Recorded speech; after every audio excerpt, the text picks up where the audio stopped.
¿qué tal? Hoy nos metemos de lleno en uno de los eventos más brutales y transformadores de la historia, la Revolución Francesa.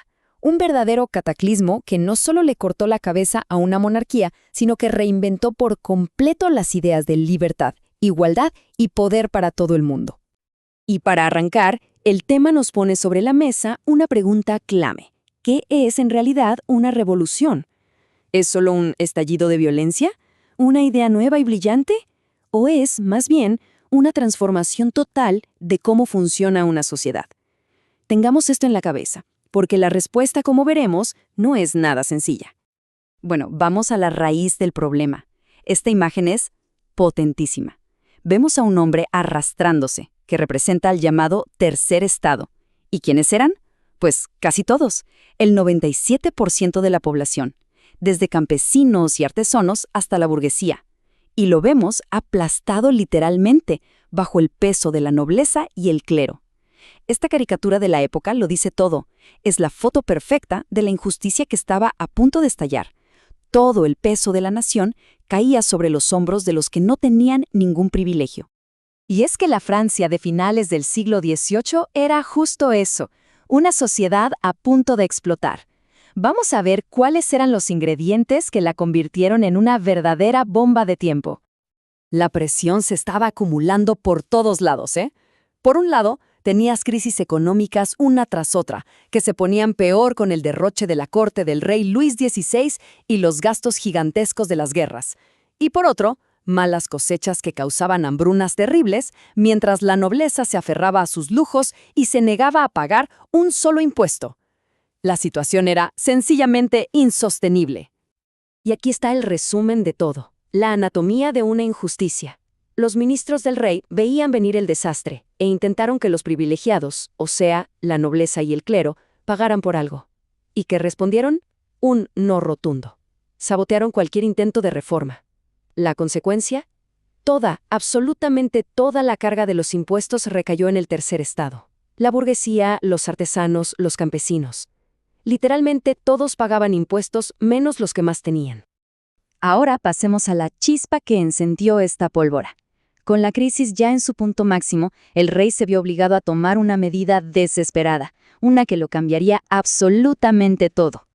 Y aquí es donde todo estalla. Lo que empezó como una reunión para discutir impuestos se convirtió en una revolución en un abrir y cerrar de ojos. Al tercer estado lo ignoran, así que sus representantes dan un golpe sobre la mesa y se declaran la verdadera voz de Francia. El rey intenta detenerlos con el ejército, pero el pueblo de París responde tomando la Bastilla, el gran símbolo de la tiranía del rey. En ese preciso momento ya no había marcha atrás, la revolución había comenzado. Y aquí llega el momento que lo cambia todo. La Asamblea Nacional no solo derriba el viejo sistema, sino que construye algo completamente nuevo. Con la Declaración de los Derechos del Hombre y del Ciudadano, proclaman una idea que hoy nos parece obvia, pero que en 1789 era dinamita pura. Los derechos no te los da un rey, no vienen de tu apellido, naces con ellos. Esta idea fue un terremoto que sacudió los cimientos de todas las monarquías de Europa. Pero, claro, la unidad de los primeros días se rompió rapidísimo. El movimiento entró en su fase más violenta y caótica. Una época de divisiones profundas, de mucho miedo. Y esa unidad revolucionaria se hizo pedazos. Por un lado estaban los moderados, que decían algo como, ok, mantengamos al rey, pero con una constitución que le ponga límites. Y por el otro, los radicales, como los jacobinos. Apoyados por los sans-culottes, la gente trabajadora de París, llamados así porque no usaban los calzones de seda de los aristócratas, ellos exigían algo mucho más drástico. Borrar la monarquía del mapa y crear una república. La desconfianza hacia el rey no paraba de crecer, sobre todo después de que intentara conspirar con otras monarquías para aplastar la revolución. Eso fue el fin para él. Se abolió la monarquía y se proclamó la república. Unos meses después, el rey y la reina fueron ejecutados en la guillotina, un acto que dejó en shock a todo el mundo y que selló el destino de Francia. Ahora llegamos a la parte más oscura y fascinante. La revolución, en su obsesión por purificarse, empezó a comerse a sus propios hijos. Liderados por Robespierre, los radicales desataron el llamado Reino del Terror. La paranoia estaba en todas partes. ¿Eras muy moderado? Traidor. ¿Eras demasiado radical? Traidor también. Miles de personas terminaron en la guillotina.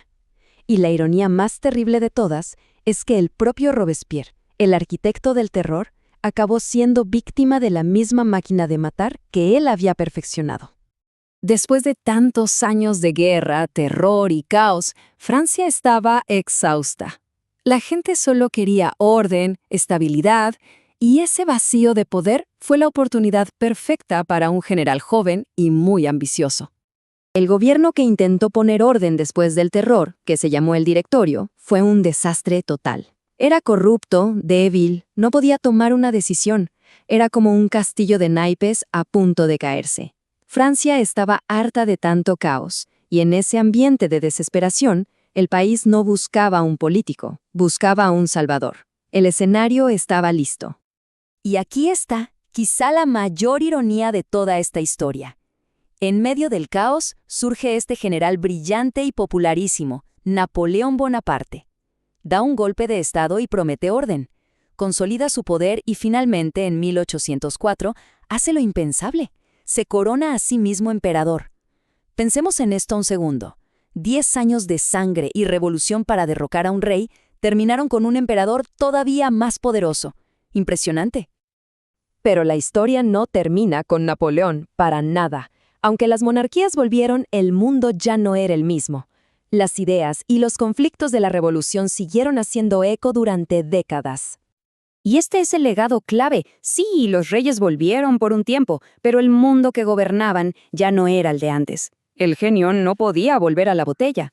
La revolución había destruido para siempre esa idea del derecho divino de los reyes. Había creado un nuevo lenguaje para hablar de política y, sobre todo, le había demostrado a la burguesía y al pueblo que, cuando se unían, eran una fuerza imparable.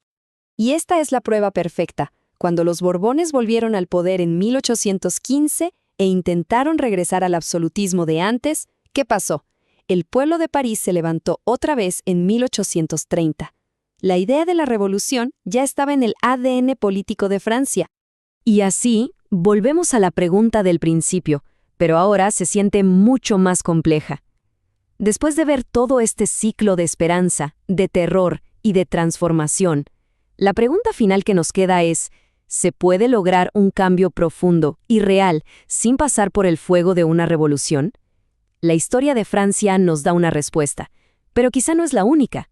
La reflexión sin duda queda abierta.